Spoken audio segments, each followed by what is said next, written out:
एक जंगल के बीच सनलाइट पत्तों से झांक रही थी। बेनी बनी खुशी से अंडरग्रोथ में हॉपिंग कर रहा था। हर आवाज पे उसके कान हिलते थे। बेनी को जंगल बहुत पसंद था, उसके सारे सीक्रेट्स और सरप्राइजेस के साथ। उसका बेस्ट फ्रेंड ऑली ओवल ऊपर एक ब्रांच पे बैठा था। ऑली अपनी बड़ी गोल आंखों से नीचे सब कुछ होते हुए देख सकता था। वो हमेशा कुछ नया देखने के लिए तैयार रहता था। हवा गर्म थी और जिंदगी से भरी हुई थी। बेनी और ऑली साथ मिलकर जंगल के बेस्ट एक्सप्लोरर्स थे। बेनी, ऑली और सूजी अपने एक एडवेंचर पर निकल पड़ी। धूप तेज चमक रही थी, पत्तों को स्पार्कलिंग बना रही थी। वो जंगल में पहले से ज्यादा गहरे एक पाथ पर चल पड़ी रे।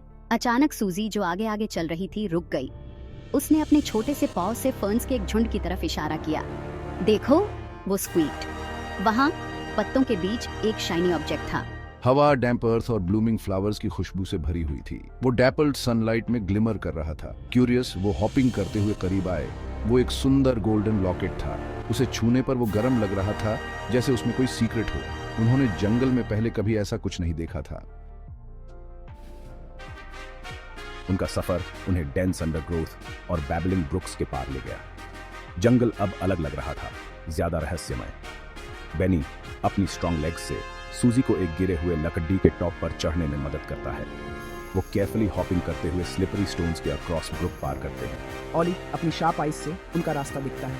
उन्हें चैलेंजेस का सामना करना पड़ी, लेकिन उनकी फ्रेंडशिप ने उन्हें हर ऑब्स्टेकल ओवरकम करने में मदद की। चैटी मंकीज ब्रांचेस से स्विंग कर रहे थे, उनके क्वेस्ट के बारे में क्यूरियस थे।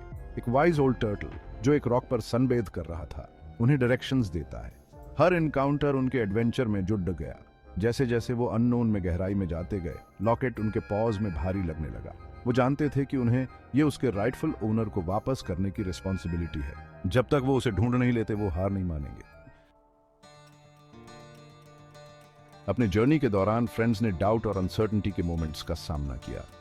जंगल बहुत बड़ा लग रहा था और उनका क्वेस्ट डॉन्टिंग लग रहा था, लेकिन वो कभी भी अपने गोल की नजर नहीं हारे। एक शाम जैसे ही सन सेट होने लगा, जंगल फ्लोर पर लॉन्ग शैडोज डाल रहा था।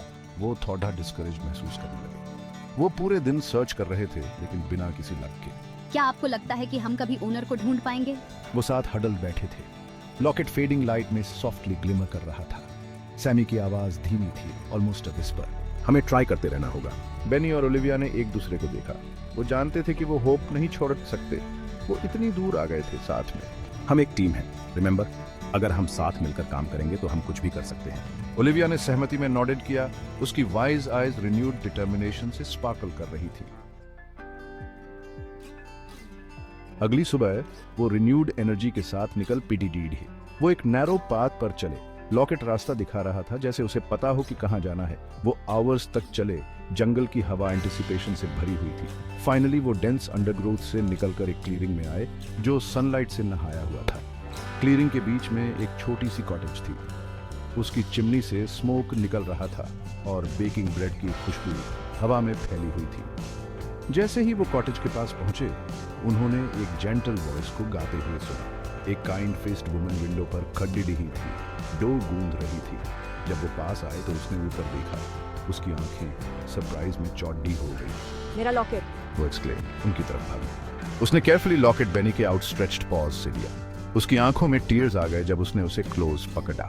मैंने सोचा था कि मैंने इसे हमेशा के लिए खो दिया है। बेनी, ओलिविया और सैमी ने हैप्पीनेस का सर्ज महसूस किया।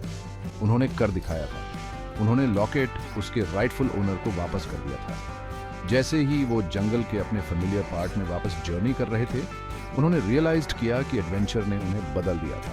उन्होंने फ्रेंडशिप का ट्रू मीनिंग और यूनिटी की पावर सीख ली थी। वो जानते थे कि साथ मिलकर वो किसी भी चैलेंज का सामना कर सकते हैं।